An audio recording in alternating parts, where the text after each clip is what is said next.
Just about hard to get that. What's that? Oh, yeah. Yeah, even with the time, I had an appointment at 11:45, and their system went down that day. So I didn't get in until, and then once I got in, you gotta wait till they. I know. So I waited outside to be able to wait inside. So it took me about half a day to get through it. Good morning, everyone. Good morning, everyone. All right. If you didn't get a book and a study book, they're on that table. I think Kathy just got one for Billy. Good to have Billy back with us today. Everybody got it? All right, great. And I think there are two sheets in front of you. One is a song sheet, and then one is something that Chris is doing for his lesson today. But we're going to start off with our singing as we always do.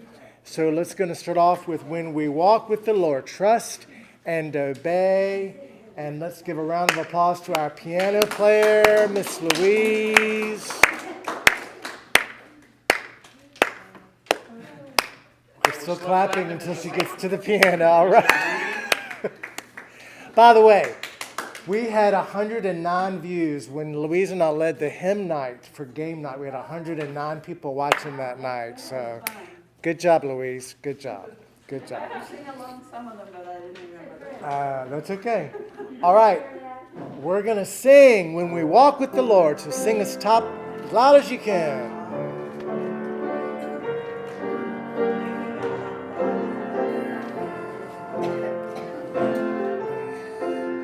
Here we go. When we walk with the Lord in the light of His Word, what a glory He sheds on our way. While we do His good will, He abides with us still, and with all who will trust and obey. Trust and obey, for there's no other way to be happy in Jesus but to trust and obey. Not a shadow can rise, not a cloud in the skies, but His smile quickly drives it away. To be happy, not a sigh nor a tear can abide while we trust and obey. Trust and obey, for there's no other way to be happy in Jesus but to trust and obey. Not a burden we bear, not a sorrow we share, but our toil He doth richly repay. Not a grief nor a loss, not a frown nor a cross, but is blessed if we trust and obey. Trust and obey, for there's no other way to be happy in Jesus but to trust and obey. Then in fellowship sweet we will sit at His feet, or we'll walk by His side in the way. What He says we will do, where He sends we will go. Never fear, only trust and obey. Trust and obey, for there's no other way to be happy in Jesus but to trust and obey. Good job, everybody. Good job, Louise. So each week we're going to do a little game, and it's like a trivia game each week. And I'm going to ask a question, and there'll be a little winner, a little gift, like a little gift card for somebody, like a little $5 gift card, Starbucks or something.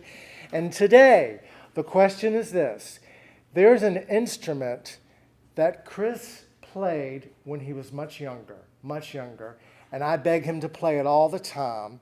And the first person that can guess that instrument is the winner of the prize today. Recorder.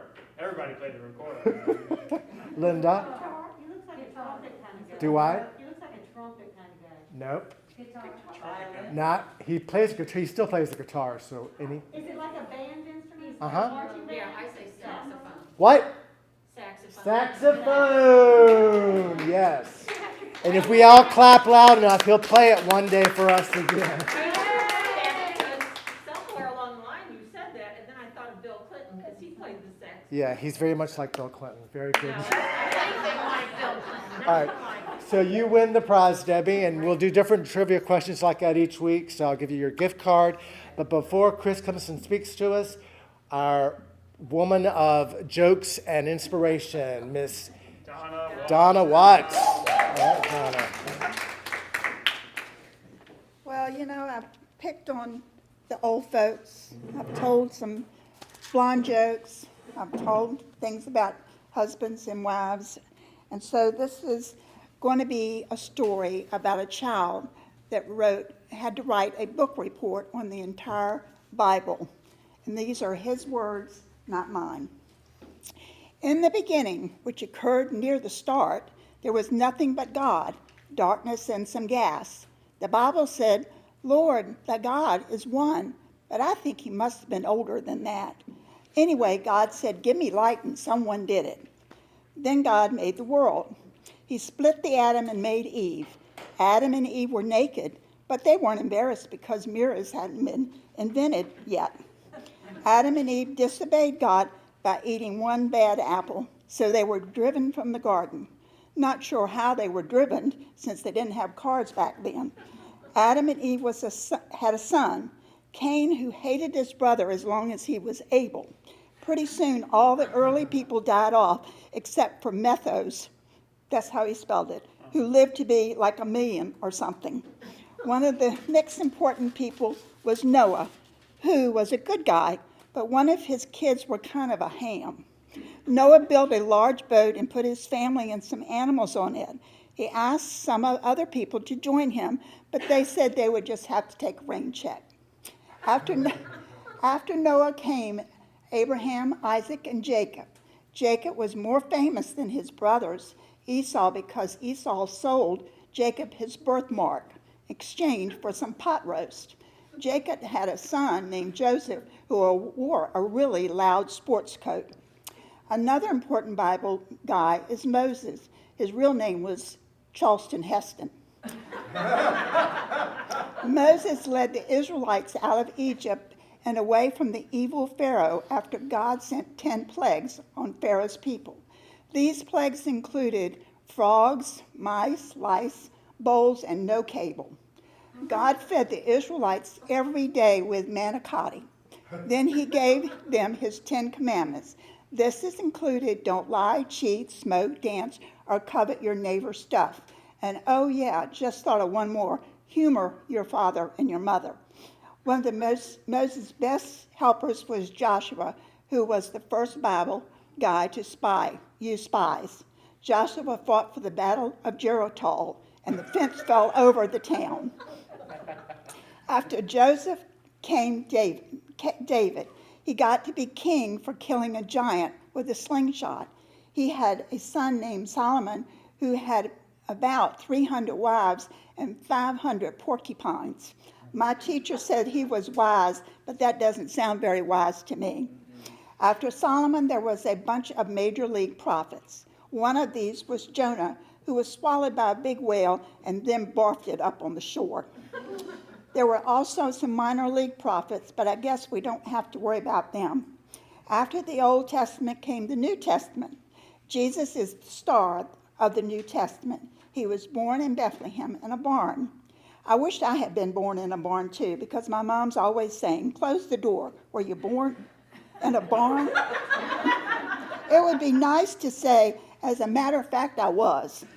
During his life, Jesus had many arguments with sinners, like the Pharisees and the Republicans. Jesus also had 12 apostles. The worst one was Judas Asparagus. Judas was so evil that he was named a terrible vegetable after him. Jesus was a great man. He healed many lepers and even preached to some Germans on the Mount. But the Democrats and all those guys put Jesus on trial before Pontius Pilate. Pilate didn't stick up for Jesus. He just washed his hands instead.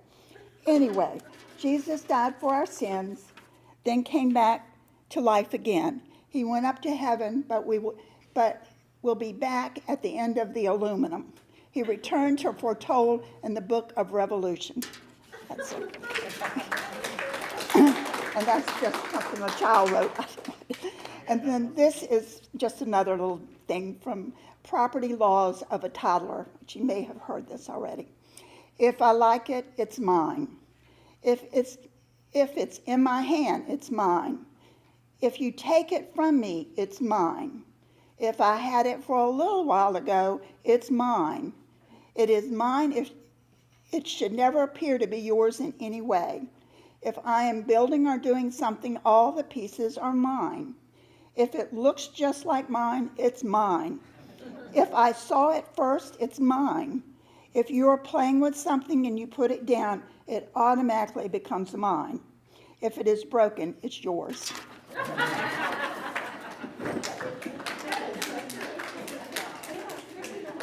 Wow, it's getting better every week. I would say those are property laws for any husband. In fact, I think I use that as our oath for our wedding. It's all mine. Just kidding. I would never have done such a thing. But we got the whole Bible there in that story. That was neat. That's like a fun way to remember the whole story, you know. That's right. Yeah, it's easier to remember it that way than it is even some of the real facts and figures and such. As I was struggling last week, you guys remember we were trying to keep up with all of the names and the relatives and all that such of the 12 tribes and the patriarchs, Abraham, Isaac, and Jacob. And all the while, as we were struggling with this, on the back of the book, Linda noticed this and pointed it out. The names are right there. All the connections, the whole family tree is right there on the back. So if I get tongue-tied again, then by all means, help me out. Remind me that this is back there, and it'll help us kind of keep up with.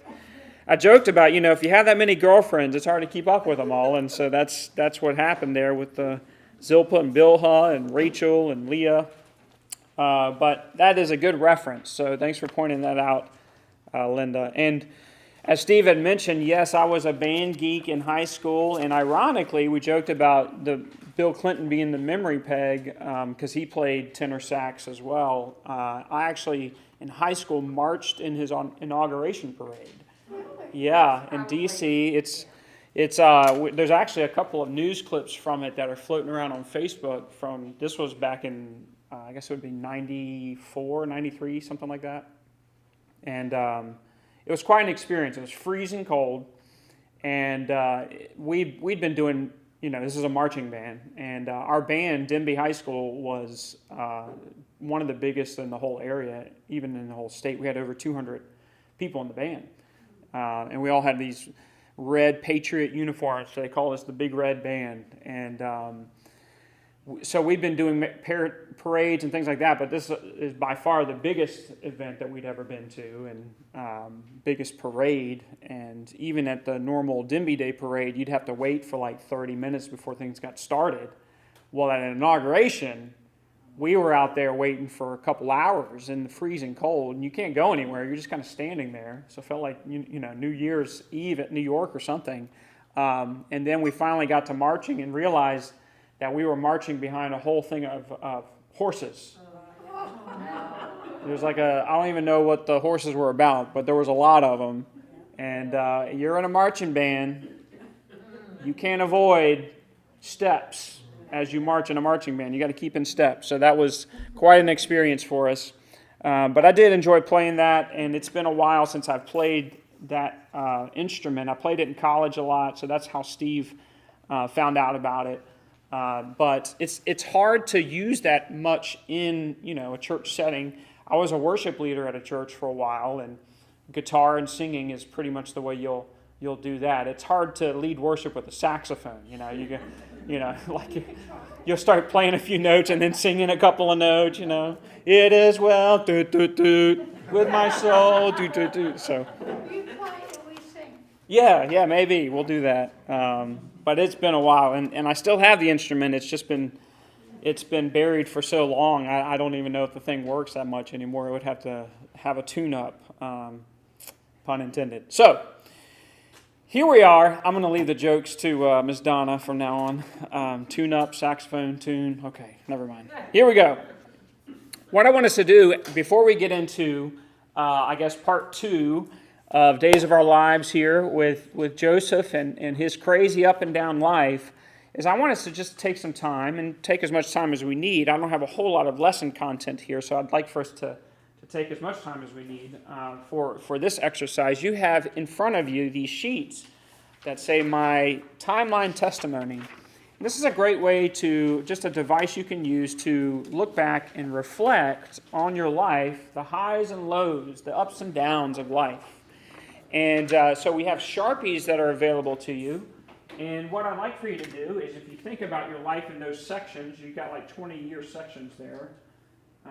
So from 0 to 20 is right here, right? So that's how the timeline works. And then you got 20 to 40.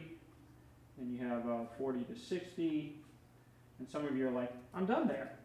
Others of you are saying, oh yeah, 60 to 80 is my favorite time. I wasn't even 90 is next. Now, yeah, 80 to whatever happens after that. 90. That's where the party happens, right? So what I want you to do is, as you're looking at the span of your life in those 20-year segments, think back to those times that were highs for you and lows, okay?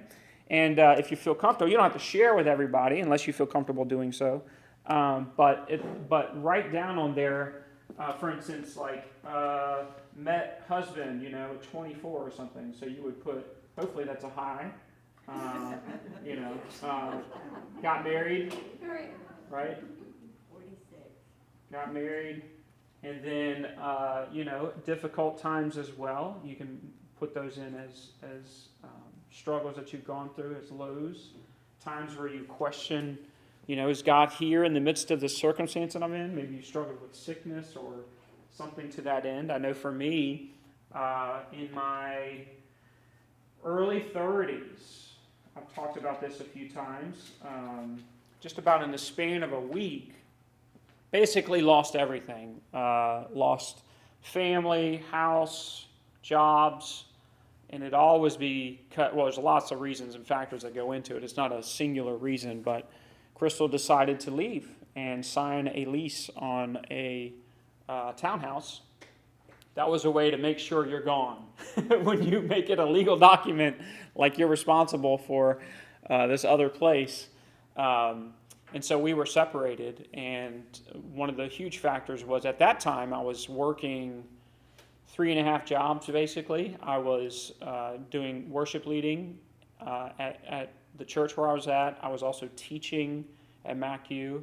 I was working to plant a church in Norfolk, so I was working on that. Plus, I was delivering Auto Trader magazines up and down Jefferson Avenue through the night in Newport News. So that doesn't leave much of Chris left for a family of 4, 3 girls and a wife. And so I was not emotionally available, and my wife was going through a lot of really heavy stuff. And so it was a really difficult time. It took us about 4 to 6 months or so to work things out. And statistics don't go in your favor when things like this happen, but worked out for us, and it was a difficult journey. But that was, for me, a low point. In a way, it led to some good things, but for me, it was a low point. So separation.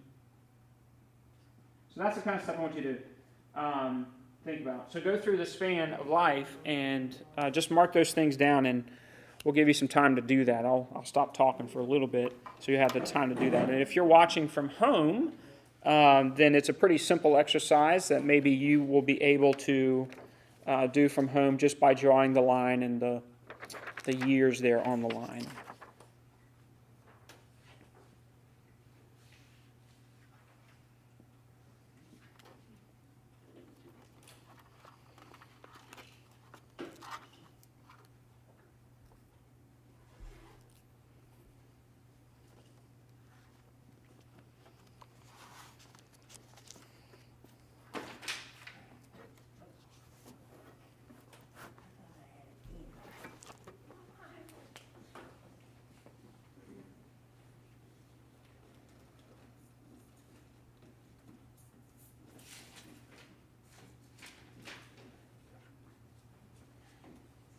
Oh, thank you. I usually have a dozen. Thank you. I'll give it back to you.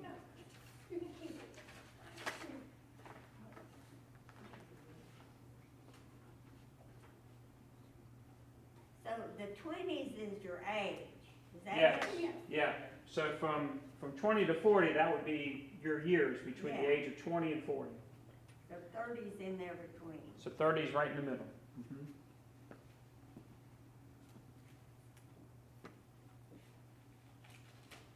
Whoa. I need a couple pages. Yeah, I do too. Yeah. It's the more time you spend on it, actually, it's a pretty interesting exercise if you think, and then you can put it all in one spot there. It's an interesting visible picture of your life.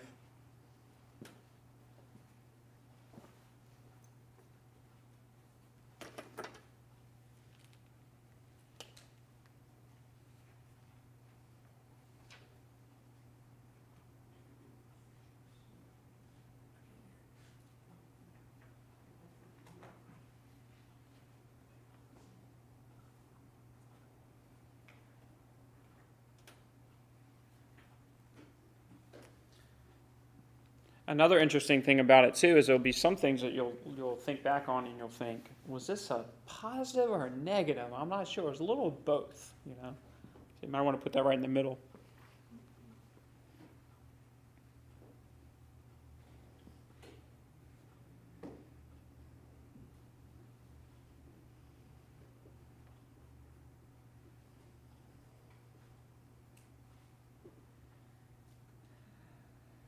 See, how old am I now? Young. You're so young. I tell you what, I stopped thinking. Good. What, when you were, My life. oh, I stopped It'll come back to you. thinking at 88.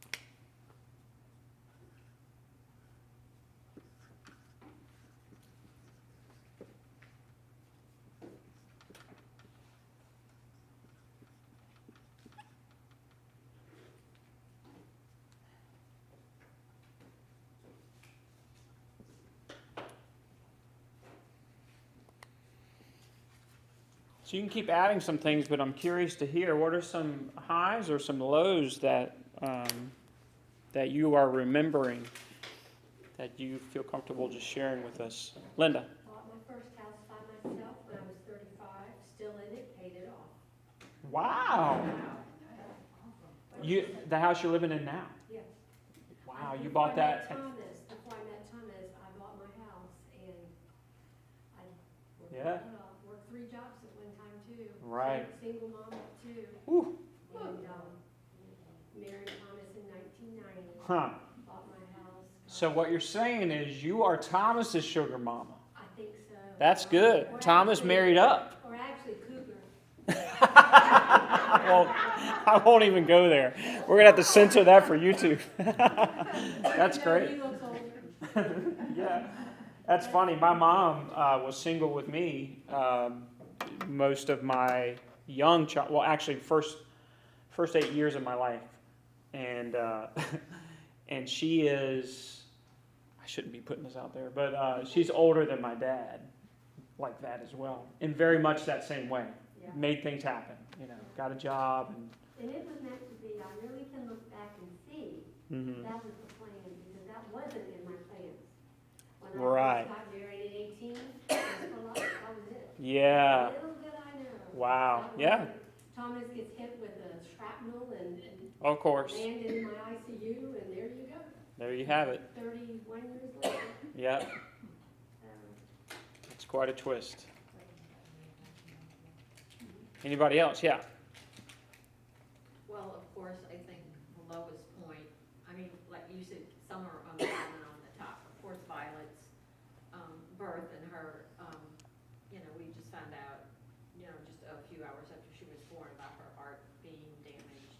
So that's definitely a low point for everybody in our life. But then, 6 months later, when she got her heart, that was, her Yeah. rebirth, and that was like the high points. And Yeah. one of the things I had was when I graduated from college, and I was 50-something, I don't know. And of course, the birth Yeah. of my grandchildren was always, exciting. And, Right.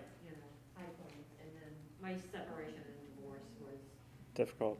that was pretty low. I almost think that's lower than when Violet was born, because I Right. didn't have a lot of support, Yeah, that's what this thing forces you to see too. Like you look at these events next to each other, and you're thinking, well, how low should I put this, or high should I put this compared to some of the other things, And you start thinking about measuring these moments in your life. And what's interesting to me in hearing from that too, I share the same experience of realizing that some of the lowest things led to some of the highest things in your life, right? And so that helps us see that as well. when I think about, my divorce now, it still is affecting me all these years. I mean, it's been 10 years. Sure. Or 8 years. Yeah, it's trauma. That's a traumatic event. Where, Violet has brought so much joy, so. Right. Has been uplifting, even though Yeah. we still have, moments of worry about. Sure. Yeah. For every moment you have of worry, you also have a moment of gratitude.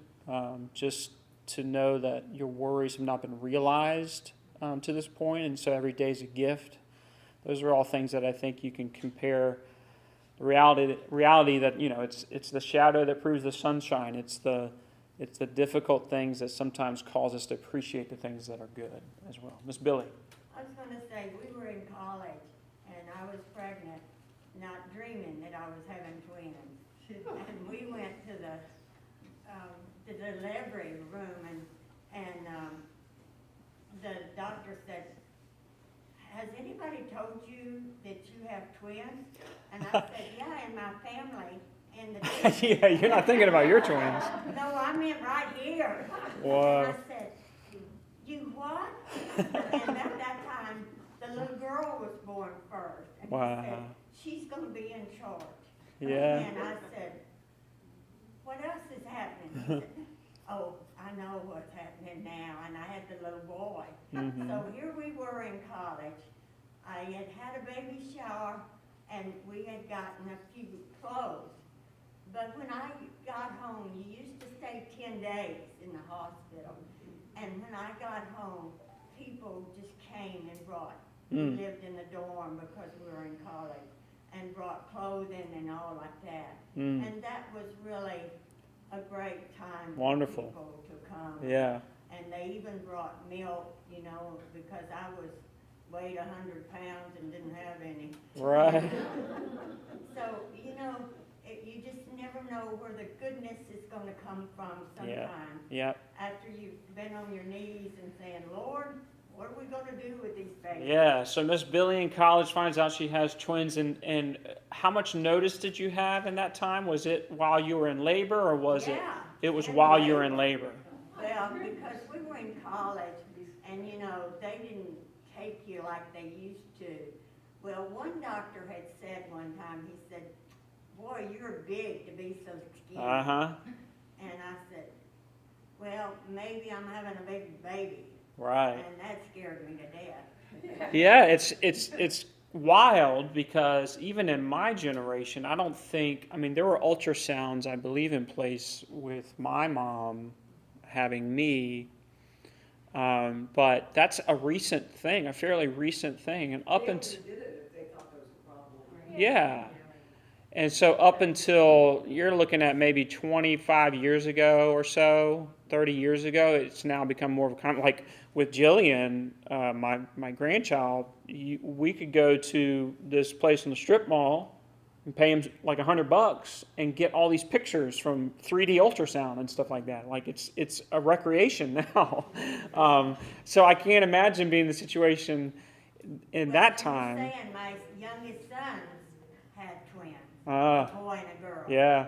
So I laughed and said that we've never had identical twins. They've Always been a boy and a girl. Yeah. My mom is a twin.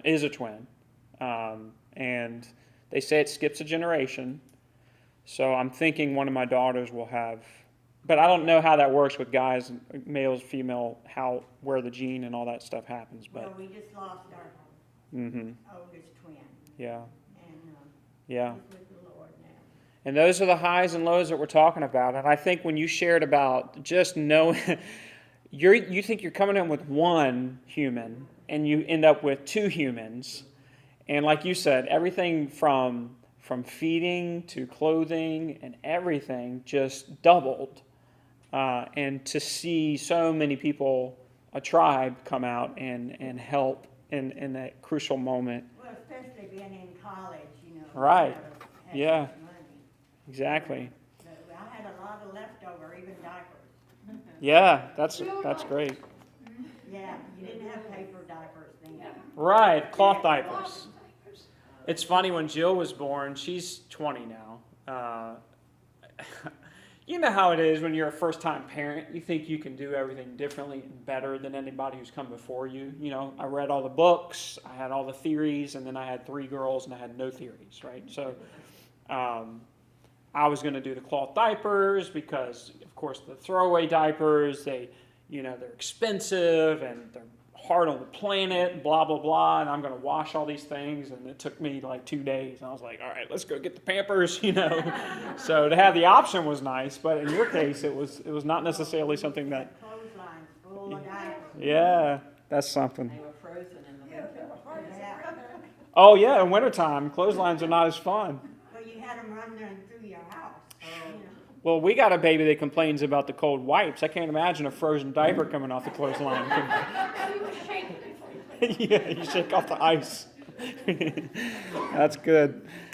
Yeah. Boy, I tell you, we could spend hours doing this. And this is the beauty of this kind of thing, is it gives you a visual, and it also gives you kind of a good reference point when you are just sharing your testimony, your life with other people. And this is the value of these experiences for you, right? They're not just memories. They're actually a part of who you are. And if someone wants to know you and who you are, they need to know these experiences that you've gone through as well, because it gives them appreciation of how you see things and how you understand things now because of the wisdom that you've hopefully gained from these events that you've had in your life. And so the reason I wanted you to go through that is so that you could experience that, see that, take it home, do more with it if you'd like, share it with folks. I think it's a good exercise to just keep working on as you go. But I wanted us to get kind of in the right mind frame to look at how we're approaching Joseph's life. His life is a perfect example of ups and downs, is it not? Right? So we were in the beginning of his life in chapter 37 last week, and now we're skipping into basically the middle point of his life. So if you'll remember, how old was Joseph when the dreams happened and he was thrown into the cistern and all that? Well, we know how old he was when he told on his brothers, right? It told us in the Bible. How old was that? 17. Yeah, so he was 17, and that was a high for Joseph from his circumstance, right? At 17 years old, he's got his daddy's eye of favoritism on him. And these markers are not helping me. So he's the favorite. He's daddy's favorite. And he's telling on his brothers and all that. So shepherd. I can never spell this right. Is it E-R-D? Yep. Shepherd with nice coat. How did that child do it? Yeah. Forget, it was like a nice coat or something. Yeah, so the road. So he was the favorite of his daddy. What's that? Loud sports coat. Loud sports coat. Yeah, that's what he had. And then it didn't take long for everything to go south for him, right? So what was the major event that changed his life then from back in chapter 37? He went to jail. What's that? He went to jail. Well, at this point, his brothers sold him into slavery, right? So slavery happens, guessing probably about around the same time, right? So close to 20, 17 years old. So it doesn't take very long, and now he's down in this situation, slavery. Okay? And so today we're going to pick it up in chapter 41, but that skips some things. When we find him in chapter 41, he's talking to the Pharaoh in Egypt. So we left him last time, sold in slavery, and we know they're taking him to Egypt. But all of a sudden, flash forward the next episode of Days of Our Lives, and you're like, I missed an episode or two, right? If he's already talking to the Pharaoh. So what happens in between here, sold to slavery, and then talking to the Pharaoh? He's interpreting the Pharaoh's dreams here, so he's probably up here, Pharaoh's dreams. What happened in between those two things? Actually, no, this would probably be in the middle. Yeah, so this is where he goes to prison, but even before, hold on, let me get this right. I can't talk and write. We're going to say maybe he's in his, I'm not Bible scholar on age here, so this is interpreting dreams. And then prison is over here. How did he land in prison? Did he do a good thing or a bad thing? So this is where it's helpful, like if you have the Bible with the little subheadings and stuff, that actually wasn't around when the Bible was written, but translators helped us out a little bit by giving little headings to sections, right? So you get to chapter 38, it talks about Judah and Tamar, pretty scary, crazy chapter there, but skip ahead, and then it picks up Joseph's life again. At this point, when it picks him up again, he is doing pretty well. So as a slave in Egypt, he ends up being a slave to this guy named Potiphar. And Potiphar, because Joseph was so wise and he was such a good slave, if you will, Potiphar kept giving him more and more responsibilities until eventually Potiphar left him in charge of his whole household, including when Potiphar was away, basically Joseph was in charge of things. And this is how he got into the trouble that he got into, right? Potiphar's wife took a liking to him. And so the Bible says every day she harassed him, right? Every day she wanted him to come to bed with her and asked him directly. Like, this woman was very direct in her approach. So it's not just the guys that are the bad guys in the Bible. There's some bad women in the Bible too. I want you to see that right now, okay? All right. So that's when he lands in prison because Potiphar's wife accuses Joseph of rape, right? That's when he's running out of the house, right? He's fleeing from the temptation, from the sin, and as he's fleeing, she grabs his outer clothing or his robe. Probably not the fancy one that his dad gave him at that point. He was a slave. But interesting how this robe just keeps coming back, right? Grabs this, and then she has this as evidence that she shows to Potiphar saying, look, I've got his robe, he tried to rape me and all of that. So ends up in prison. He's in prison, and then how did he get to the Pharaoh from prison? He interpreted dreams. Okay, so he has this ability of interpreting dreams, which we saw all the way back to when he was a child, okay? But as he had this ability of interpreting dreams, how did that land in the Pharaoh? How do we get to where we are in chapter 41 when he's talking to the Pharaoh? Who's in the prison with him? Yes, so there's two. There is a baker and a cupbearer. So these are two servants, pretty high official jobs, right? So these are like cabinet members, if you will. The reason why these were trusted positions was both of them would be the ones that were in charge. They're kind of like high security level positions, because most people who tried to kill people who were in these positions of power would do so by poisoning. So a cupbearer and a baker would be very important people that you would entrust your life to. They would typically try things before giving it to, if someone brings a gift and things like that. So he's in prison with these two guys, and he's interpreting their dreams, right? And so one of them has a dream that his head's going to be chopped off, and the other one has a dream that he's going to be restored. The one who had the dream of his head being chopped off, the baker, that's what happened. The one who had the dream of his standing, oh my goodness, there's 15 minutes, standing being restored, we haven't even started the lesson, is the cupbearer. And he says, hey, interpret my dream, I'm going to tell the Pharaoh about you when I get restored, right? Does he do that? Forgets about him for 2-3 years, 2 years, 3 years, something like a long time. A long enough time that I'd be like, come on, man, like that's Joseph's situation. So forgotten about. So forgotten. And eventually, once the Pharaoh starts having these troubling dreams, no one can interpret them correctly. And who do you think's behind all this? Of course, God, who'd been with Joseph through all of this stuff, is pulling some strings here with these dreams. And so the Pharaoh wants to know the answer to the dreams, and that's where we're going to be picking things up. And we're going to go pretty quick through this material here together, just to pick some highlights. All right, so this is on page, September 13th, page 7 in the book. It says, then Joseph said to Pharaoh, Genesis 41:25, Joseph said to Pharaoh, the dreams of Pharaoh are one and the same. Okay, so he's had two different dreams. That's important to pick up later.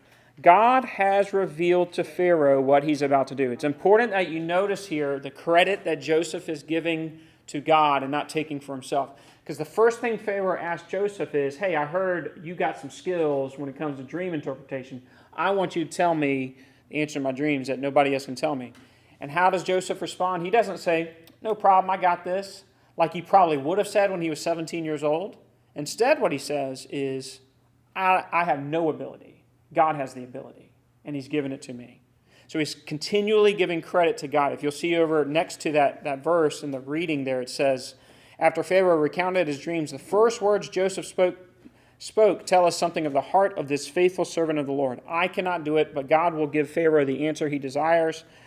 In chapter 41, verse 16, God, not Joseph, would set Pharaoh's anxious mind at ease. Now, why would Joseph emphasize this? If you skip down to the bottom part of that column, most people took for granted that multiple gods existed and governed the world. That's the way the Pharaoh believed the world existed. That's the way most Egyptians in that time believed the world existed, that there were multiple gods.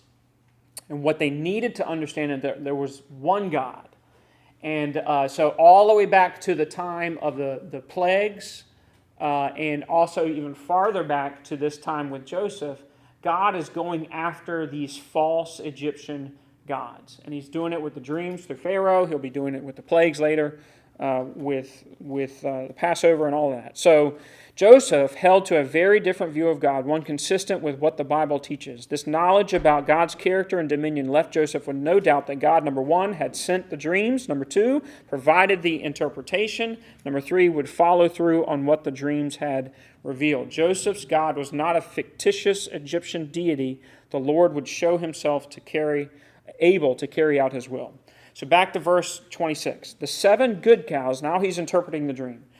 7 good cows are 7 years, and the 7 heads of grain are 7 years. It is one and the same dream.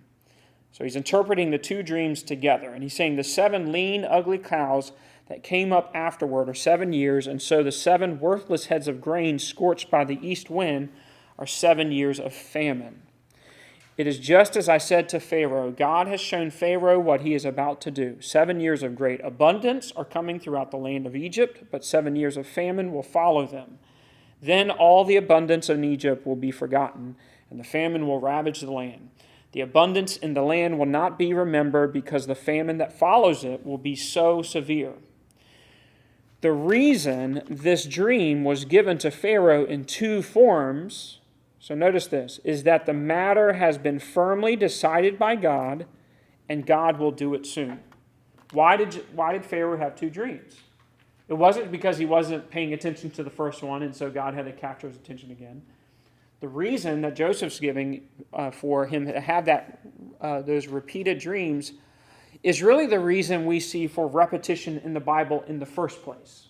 Whenever you see something repeated over and over again in Scripture, these are 2 of the main reasons why that takes place. What Joseph says here. Either the matter is firmly decided by God, it is important to God and needs to be important to us, or it is a matter of urgency. And so Joseph is saying, because you've had these 2 dreams back to back, they both mean the same thing, it is important and it is urgent for you to respond to. And so he says in verse 33, now let Pharaoh look for a discerning and wise man and put him in charge of the land of Egypt. Who do you think that's going to be? Joseph. Now, Joseph probably isn't thinking it's going to be him, right? He just came out of prison, right? So you're looking at a very different Joseph in his, 30s and 40s than the one that we saw at 17 when it comes to how he interprets dreams and what he does, right? And here's the great thing about this. Like I said, the difficult times in your life can lead to some of the best times in your life.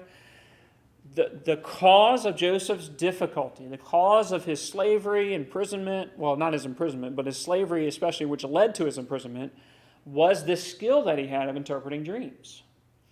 But it wasn't just the skill, it was what he did with that skill, right? So Joseph could pick up at an early age that his brothers and his parents would bow down to him one day. Did he have to tell them all right then in the way that he did? No, that's a choice that he made, right? And so Joseph had the skill to interpret the Pharaoh's dream, and had Joseph approached that skill with the pride, I guess, that maybe he demonstrated early in his life, it would have been a very different story, I think. If he had come to the Pharaoh and said, yeah, I got the skill. God's given me this amazing ability, and I can do whatever it takes, and I should be the guy that should be in charge of Egypt. Had he approached it with that same mentality, I think it would be a very different story. But because Joseph has the ability, but he's using it in a humble way, it leads to what we see take place in Joseph's life from here. So skip it over to a page, verse 37. The plan seemed good to Pharaoh and to all his officials. So Pharaoh asked them, can we find anyone like this man, one in whom is the Spirit of God? So he's basically looking around. He's like, I don't know if there's anybody who's going to be better to fill this position that you've suggested than you. Then Pharaoh said to Joseph, since God has made all this known to you, there is no one so discerning and wise as you. You shall be in charge of my palace, and all my people are to submit to your orders. Only with respect to the throne will I be greater than you. Do you think Joseph's wisdom, I don't know how to ask this question, but I'm trying to go after, what's most important, Joseph's ability to interpret dreams or his ability to know what to do in a given situation? The second thing is important, and it's not the dreams that cause him to do it. It is the wisdom that Pharaoh's pointing out, which ties us back to the last study we did in the last book. Wisdom comes from experience in life, and in using that experience in the right way, the difficult times in your life, all those kinds of things, in the right way to make you a better person so that when the good times come, when blessings happen, you don't misuse them. You don't misunderstand them. You understand them for what they are. That's exactly what Joseph's demonstrating. And Pharaoh already sees this wisdom in Joseph because it's taken him all this time, but he's at that point where he can manage the kind of thing that he'll need to manage there as he goes through this time of abundance and then time of famine in charge of Egypt. So in verse 50, skips 10 verses or so, and we see it over on the next page. Before the years of famine came, 2 sons were born to Joseph by Asenath, daughter of Potipharah, priest of On. Joseph named his firstborn Manasseh and said, "It is because God has made me forget all my trouble and all my father's household." And the second son he named Ephraim. I don't know how to, you just say it. Ephraim. That's right. Steve's old enough to remember. The second son he named Ephraim and said, "It is because God has made me fruitful in the land of my suffering." Anything troubling in that little text there that I just read, that section?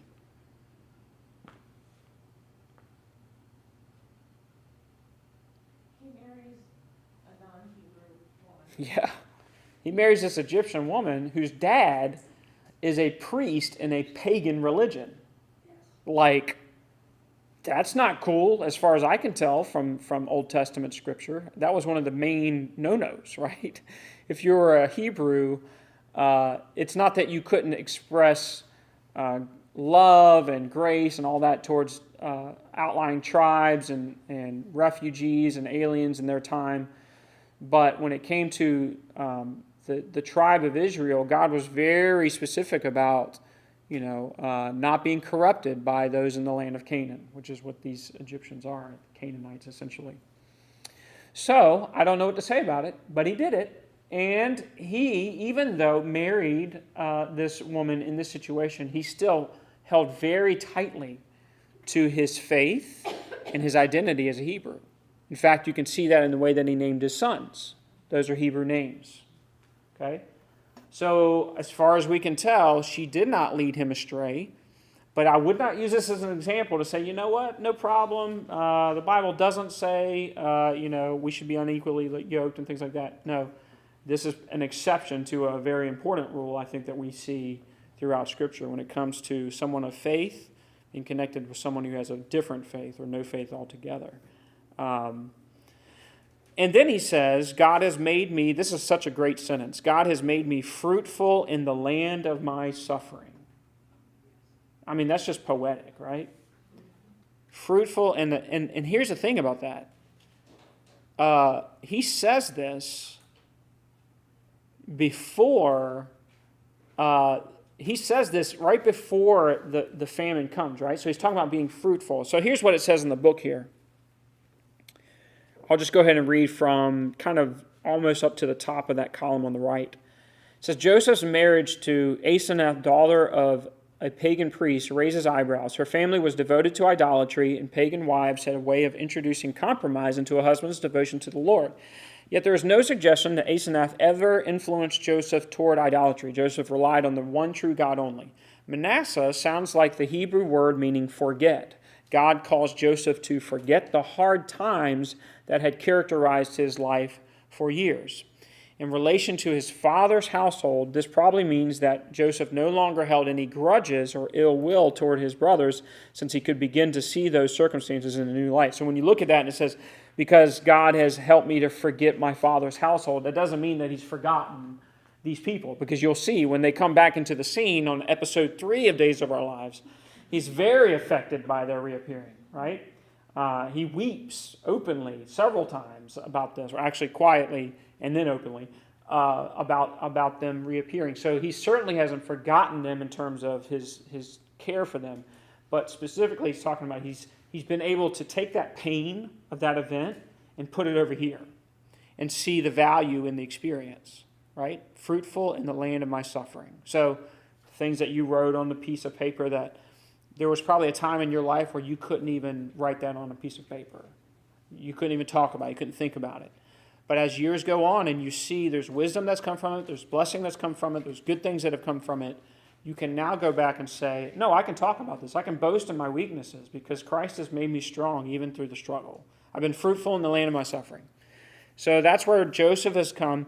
And you can see that, and it reflects on how he names his kids. And so in verse 52, he says, Ephraim sounds like a Hebrew word meaning twice fruitful. It probably reflects the fact that God had given Joseph 2 sons.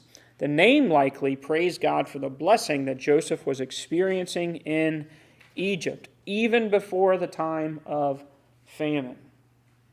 Joseph is doing this. He is honoring God before even all of the things that had been dreamed come true. So it's an important encouragement for us to notice. Anything before we leave this, I want to read something out of one of the devotionals I think is an appropriate conclusion to our time. But before that, anything, questions, comments, any observations you guys saw in that material before we're done?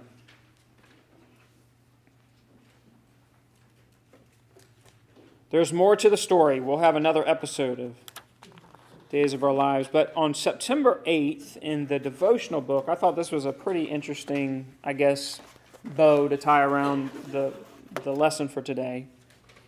The text there is in Genesis 41, and it says, "Things turned out exactly as he interpreted them to us." This is the testimony of probably the cupbearer to the Pharaoh about how Joseph had the ability to interpret dreams. And so it says there, the famous actor being interviewed on TV had just battled cancer. He had struggled with drugs in his younger days, but when he got saved, his life changed dramatically. As I listened to him speak about what God had done in his life, my initial excitement took a downward turn. "You can't have a testimony without a test," he said several times. That's why it's called a testimony. My heart fell. I was saved at a young age and never had a time of falling away. What was I supposed to do? Go live a life of sin so that God could be glorified when I turned away from it? Ask God to give me cancer so I could be tested? My testimony felt cheap and useless. Then a few weeks later, I heard another Christian say, "Don't forget the test of time." My heart filled with joy at this new perspective. I had been following Jesus for more than 20 years, and he had never let me down. That was a testimony worth sharing. The cupbearer unknowingly gave testimony to Pharaoh of the good for all people that God was preparing to do through Joseph. But we know God's work in our lives and can give testimony of how he has saved our souls and also of how he is loving and caring for us even today. Who can you share your testimony with today? So we may not have the ability to interpret dreams, but we certainly can interpret our lives and be able to tell the story of God through the events that have taken place in our life. So that's a powerful witness, to be able to speak to all of these years of experiences that you've had and how God has been there through it all. Even in times where it seemed that he abandoned you in a prison or forgot about you or whatever, you know that God had been there and had been working through those times to bring you places where you are today. So hopefully that can be an encouragement to you, a blessing to you. We will cut the feed if you're able to do that.